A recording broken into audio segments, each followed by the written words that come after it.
আসসালামু আলাইকুম। কেমন আছেন সবাই? আশা করছি সকলেই ভালো আছেন। আজকে যাব হচ্ছে পদ্মা সেতুতে। আ যদিও পদ্মা সেতু দীর্ঘদিন আগেই উদ্বোধন হয়েছে। আর আমি দেশের বাহিরে থাকার কারণে যেতে পারি নাই। তাই আজকে বের হয়েছি। ইনশাআল্লাহ যাব পদ্মা সেতু দেখতে। তো চলুন দেখা যাক আজকের পদ্মা সেতু আর কত সময় লাগে যেতে। মাত্র বাসা থেকে বের হলাম। আমি যাব হচ্ছে আমার এক ফ্রেন্ডের বাসায়। ওখান থেকে ওকে রিসিভ করে দেন হচ্ছে পদ্মা সেতুর উদ্দেশ্যে যাব।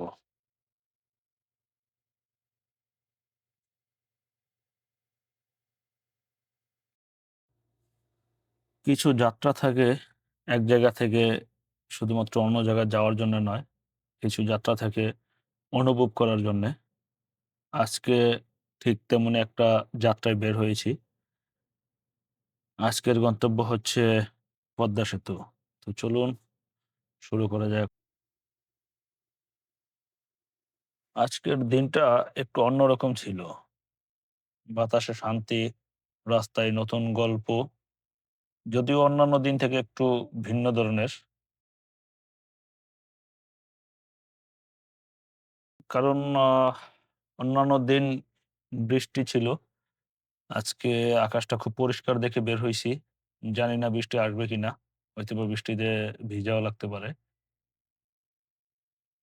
তো রাস্তায় চলতে থাকি এবং উপভোগ করতে থাকি রাস্তার সৌন্দর্যগুলি। রাস্তা যত সামনে যাচ্ছে তত দৃশ্য বদলাচ্ছে। শহরের ব্যস্ততা পেছনে ফেলে সামনে শুধু পথ আর পথ। মাঝে, মাঝে মনে হচ্ছিল গন্তব্য না, এই পথটাই আসল আনন্দ। এই যে আমার বাম পাশ দিয়ে ট্রেন চলে যাচ্ছে। এটা সম্ভবত আ পদ্মা ব্রিজ পার হয়ে আসছে। তো এখন আসলে দৃশ্যগুলি খুব সুন্দর লাগে। দুপাশেই হচ্ছে সবুজে ঘেরা। আ আমরা যদিও আগে বেশ কয়েকবার আসছি এদিকে, প্রায়ই আসা হইতো এদিকে। আ যখন দেশে ছিলাম, তখন পদ্মা সেতুর কাজ চলমান ছিল। তো দেশের বাহিরে যাওয়ার পরে এটা উদ্বোধন হয়। তো তারপর আর এদিকে আসা হয় নাই। তো এই ১ম এবং ভাল লাগছে ব্যাপারগুলি সুন্দর আ সবুজে ঘেরা দৃশ্য। আর এটা সম্ভবত পদ্মা রেল স্টেশন। আমি জানি না নামটা কি।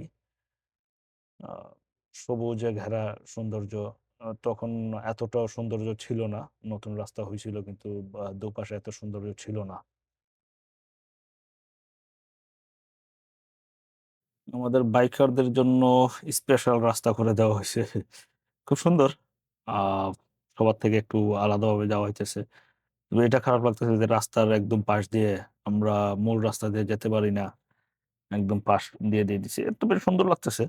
আ পরিবেশটা বা পরিষ্কার পরিচ্ছন্ন, খুব গোছালো।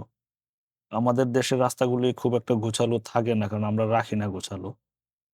সামনে টোল প্লাজা দেখা যাচ্ছে। দেখি টোল সম্ভবত ৳১০০ নেয়। দেখি গিয়ে জিজ্ঞেস করে।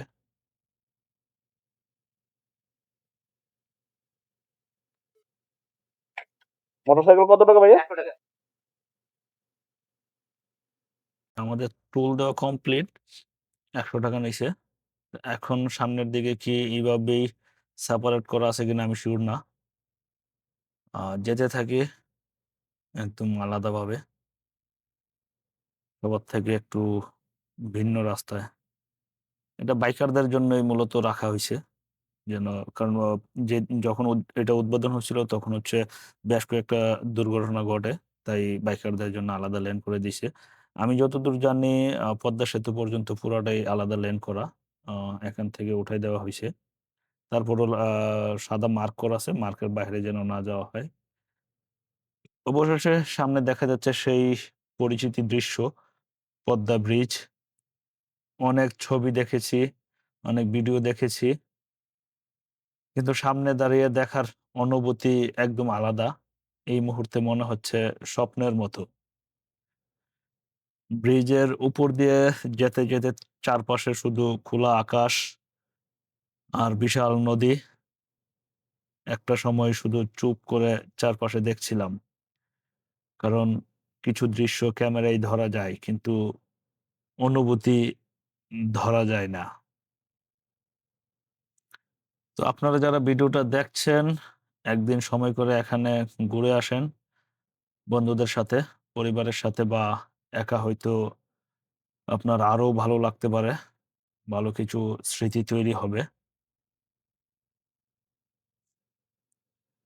তবে এখানে আমি যতদূর জানি বাইকে বা কোনো গাড়ি, কোনো বাহন সাইড করে আ ছবি ওঠানো যায় না। তবে কিছু ব্যক্তিদেরকে আমরা দেখলাম। তারা তাদের বাহনটিকে সাইড করে ছবি নিচ্ছে। একবার আমিও ভেবেছিলাম যে কিছু স্মৃতি ধারণ করি। পরে ভাবলাম যে অনিয়ম হয়ে যাবে। তাই হয়তো আর এটা করি নাই। এই যে দেখতে পাচ্ছেন তারা ছবি তুলছে। তো যাই হোক আমার কাছে খুব সুন্দর লাগছে। আর এখানে হচ্ছে আমি স্পিডিং করি নাই। আর আমি যতদূর জানি যে আমাদের যে লম্বা রেখাটা রয়েছে সাদা, এটাকে কোনোভাবেই ক্রস করা যাবে না। কিন্তু ততটুকু মেনে আমরা চলি না। তো যাই হোক আজকের যাত্রা প্রায় শেষের দিকে। আমরা পদ্মা সেতু প্রায় শেষ প্রান্তে চলে আসছি। তারপরে আমরা আবার ব্যাক করব। আজকের যাত্রা এখানে শেষ। কিন্তু এই রাস্তা, এই দৃশ্য আর এই অনুভূতি অনেকদিন মনে থাকবে। ভিডিওটা ভালো লাগলে একটা লাইক দিয়েন, কমেন্ট করে জানিয়েন কোন অংশটা আপনার কাছে সবচেয়ে ভালো লেগেছে। আর নতুন ট্রাভেল ব্লগ দেখতে সাবস্ক্রাইব করতে ভুলবেন না। আর পেজটাকে ফলো দিয়ে রাখবেন। ধন্যবাদ সবাইকে।